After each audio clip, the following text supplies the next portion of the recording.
Αυτή δεν είναι τωρινή απόφαση, είναι μια απόφαση που προέκυψε από τη νέα αντίληψη που έχουμε για το πώς πρέπει να λειτουργεί ο Δήμος. Η αντιδημαρχή είναι η πολιτική εξουσία. Η πολιτική εξουσία εποπτεύει τη λειτουργία των υπηρεσιών. Ο αντιδήμαρχος δεν είναι γενικός διευθυντής σε μια υπηρεσία. Αυτό συνδέεται και με τις υπογραφές. Είναι ένας τρόπος καταπολέμησης της γραφειοκρατίας. Τι απαντάτε σε όσους έσκασαν να κάνουν λόγο για εμφύλιο στην παράταξη μετά την απόφασή σας αυτή? Νομίζω ότι το λένε σαν χλαμάρες.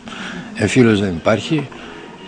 Οι δημοσιογράφοι συνήθως, και όχι όλοι οι δημοσιογράφοι φυσικά, υπάρχουν φύλλα τα οποία βρίσκουν τρόπους να πουλήσουν βγάζοντας αίμα, γιατί το αίμα είναι αγαπητό τον τελευταίο καιρό, παρά που έχουμε πολύ αίμα για να λέμε ότι έχουμε εμφύλιο και στην παράταξη.